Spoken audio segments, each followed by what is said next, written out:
What's poppin', everybody? This is the cartoon kid Ray Rawlins, and today for the modern SpongeBob review, we're going a little bit back than we ever have before to season 11, episode 9, as we discuss Squid Noir. I suppose if that's the right pronunciation of it. It's Obviously, it has an noir. interesting noir. Okay, Yeah. well, we're gonna get into what this episode is about. Obviously, then we're gonna talk about some first impressions. So, Alex Payne, give us that episode breakdown. Well, this episode starts off with Squidward playing his clarinet and the Krusty Krab, and Mr. Krabs doesn't like it, and the customers doesn't like it, so Mr. Krabs kicks him out, and he just goes around town playing his clarinet and people keep running him away until eventually he gets home because he has some sort of what is it like a concert he has to go A to later. recital, I suppose you could call Yeah. it. But anyway, so he wants to go take a nap beforehand, so he rests his clarinet down, goes and takes the nap, and then when he wakes up, he realizes that someone stole his clarinet. So then it shifts into this noir, black and white style, detective style, and him and SpongeBob basically go on the lookout to try to figure out who took the clarinet. And that's all I'm gonna say, because with a Spoilers. story, You don't want to give yeah. no spoilers, even though it's been out for a year. Well, and just because it's been out for a year, I don't mean you should spoil it. Especially But like still, these types of episodes, man. You can't just, you can't review a mystery episode and then give away the mystery immediately. well, obviously. But you know what? Listen, my first impression is I remember you told me that people have a theory if a SpongeBob episode starts at the Krusty Krab, it's gonna be bad. That's amazing what I thought because you told me this. You heard this is a good one, and as soon as it started, I saw we're at the Krusty Krab. I'm like, oh shit. Oh no, it's not. It's by But see, their this is the thing logic, it's though. not This is what you supposed to be a gotta good one. remember. See, the Krusty Krab rule applies to post first movie and more specifically pre second movie. Because remember, like after the second movie is when like they got a lot of the old writers back and the original creator came back and everything. So like Okay. that's when SpongeBob started to take the turn back into the higher quality. So So it's still not it's not in that effect now, I don't. I mean, who knows really, but um, huh? who knows? But in that time period, though, yeah, the Krusty Krab. If it starts with the Krusty Krab, then the outlook isn't good. Okay. But Oh, then I I'll will just say point out this though. Breaking started at the Krusty Krab, so. no, exact. That's why I brought it. That's when you mentioned it to me when we were doing that review. But little spoiler alert, I will say this was honestly it exceeded my expectations because I'm not even gonna lie, that whole Krusty Krab rule was in the back of my head, but also it just didn't start off like a normal classic episode of SpongeBob. It started off as a modern one would. And it's just like, obviously, there's a modern review, so modern SpongeBob, but it's just like you wouldn't think it'd be as good as it was. At least in my Hmm. eyes. Because once it hit the whole detective scene, big switch, it was, the switch in like pace, character And demeanor, style.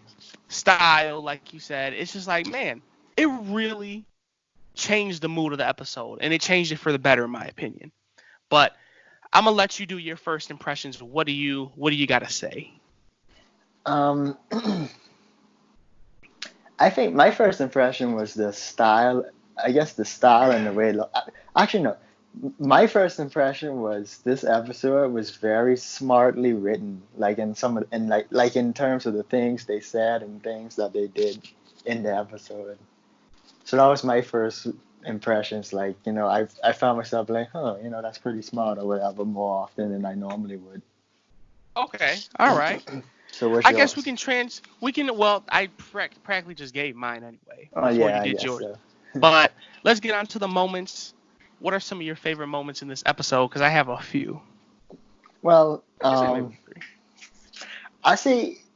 I don't know if you could call this a moment or not, but like I really enjoyed SpongeBob's character in this episode because even Yeah. though he was his regular retarded, well not retarded, but like overly childish self at first, um, after like fully committed to the character of being Squidward's partner. Like he like dropped the childishness almost completely. The only other part was when like they was interviewing Mr. Krabs, which I thought that's actually, I'll mention that. That's a moment for me to interview Yeah, with that Mr. was one of Krabs. mine too. He was like, Um, "Oh yeah, I was just here counting my money. Here, you can look at the little groove in the seat." And SpongeBob looks over it, examines it. He does that little thing because Mr. Krabs must have had a little funk on him. He was like, "Man, okay." but what I'm saying He, is like he had like a real personality instead of just like super kiddish. Like he wasn't being, like I said, he just kept his demeanor, and he kept focused. He kept talking proper. He was basically like, right. I would say he was pretty much pre-movie SpongeBob. Like I would say he was early I'd say that SpongeBob.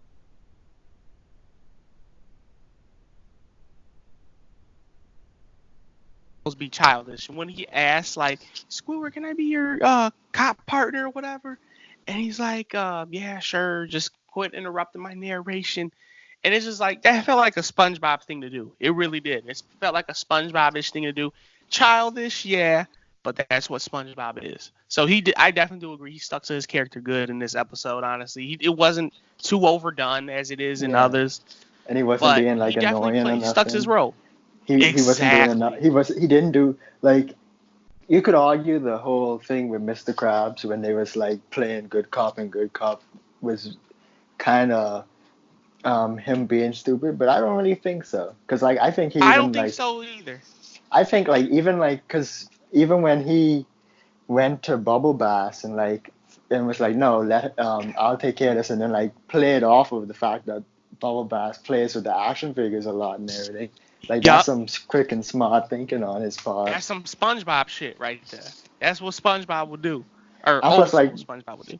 and plus when they got to Squidward's house and was like, well, I got one more person to interview, and he's like Patrick Star, and like just so cold, calm, and confident instead of just like playing stupid or saying something really retarded or seeing Patrick and be like Patrick and then freak out or whatever. Yeah, yeah. He That was just like, honestly, Patrick Star? How do you know that? He's over there.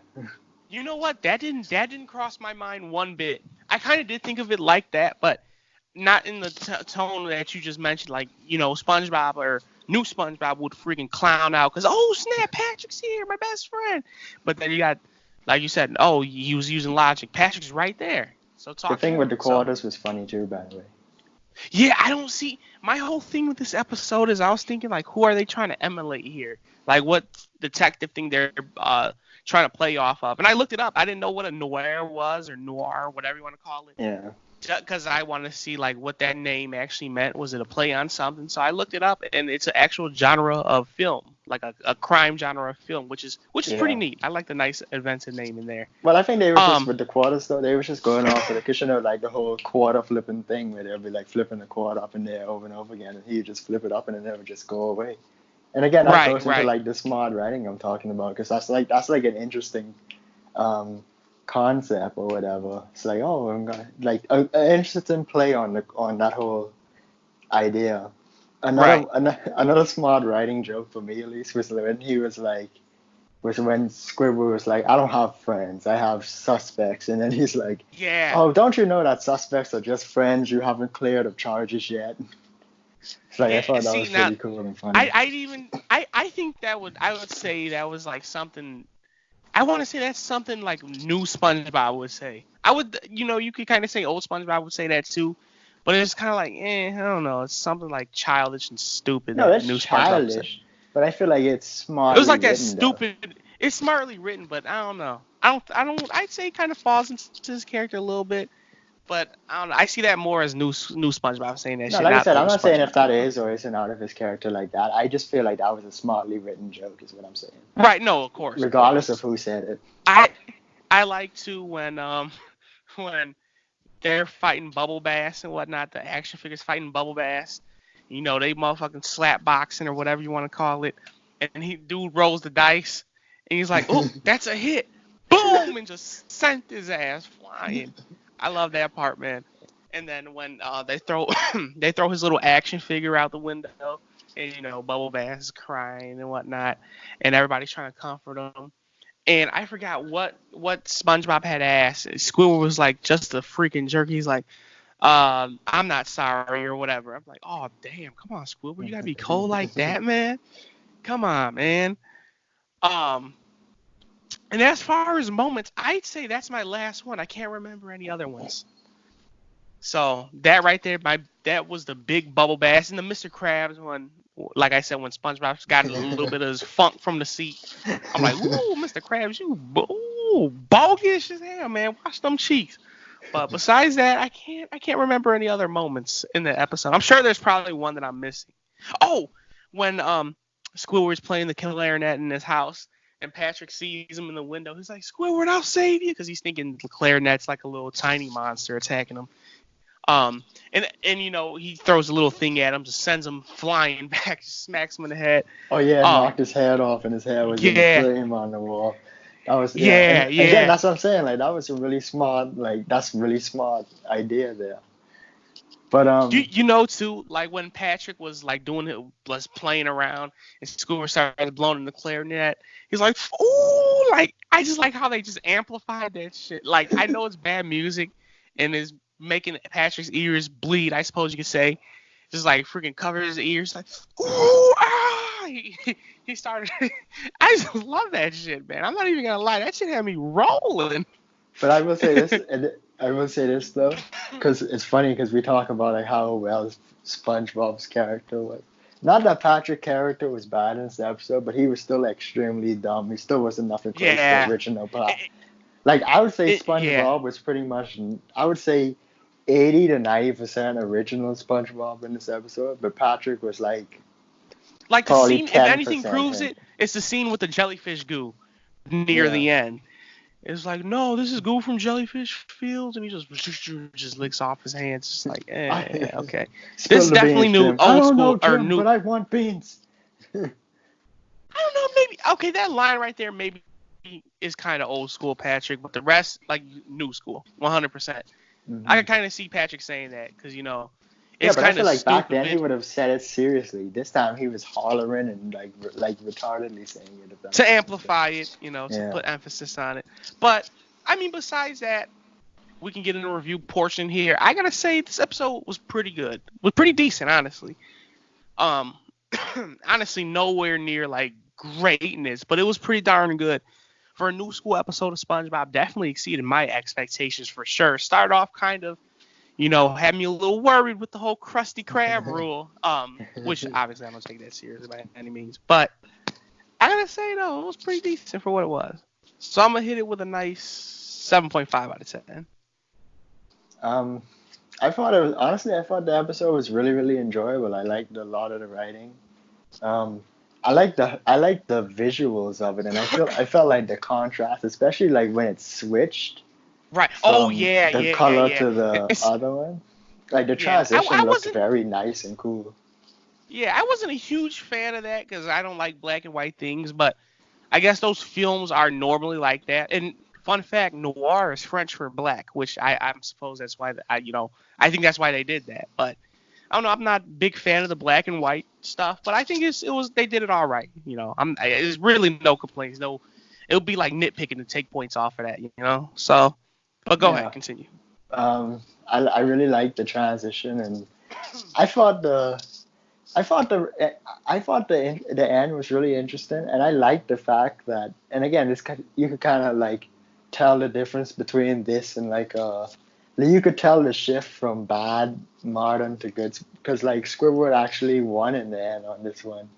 If this was like from season, let's say 5 to 9, this entire episode would have been about torturing him, and that's it. And he loses in there and still. But like he actually like won in the end, and he actually had like a triumphant ending, I guess you could say. Oh yeah. So like Squidward took a big W in this episode for sure. So I think honestly, I want to give it a 7.5, but I also might want to give it an 8 too. I thought this was a really good episode. Not? It really was. For new SpongeBob, it really was a damn good episode. That goes without saying. I would say if we're judging purely off of the newer episodes, I would say this is one of the better ones. I would say this one is probably I want to say it's the best, but I have to debate between this one and Plankton's Ghost one. Ooh, ooh. I forgot what I gave. I want to say I gave that like an 8 or 8.5, but it's definitely up there. Now if I'm comparing the two, I gotta say this obviously does not beat Plankton's Ghost or the Ghost of Plankton rather, Yeah. by any means of the imagination. So that's why I say I'll give it a nice 7.5. Transition, I wasn't digging that, but I'm not gonna take off points like the whole black and white shit. I'm not taking off points for that. Creative ending with the whole jellyfish actually having the clarinet, which fun fact, they like jellyfish like nice whistling noise. Like I don't know if you remember the old SpongeBob or the newer SpongeBob where he has to his like holes in his head make like a Yeah. nice musical noise, and the jellyfish became like big fans of it. So I don't know if they were trying to go and off Jellyfish that or build Jam. off that. Jellyfish Jam too. Yep, the doop doop doop. Yeah. So it's So pretty they like interesting. Like music. jellyfish are big fans of music, and they added on to that too. Extra fun point. But I'm gonna give it a 7.5. I think I'm gonna give it a rating is what? 7.5 too. 7.5. Okay, fair enough. Yeah. I want to So give it an it's- 8, but I think I'll stick with 7.5. I think 7.5 either way is a nice fair score for what it is. Definitely up there with one of the good modern episodes of SpongeBob. We both give it a 7.5. And there you go, man. My name's Ray Rawlins. I'm the Cartoon Kid. This is the Cartoon Kid channel where we talk cartoons and we do it daily. I'm joined by X Payne as I am practically every day. And we will continue the journey tomorrow with a Rick and Morty review. Peace.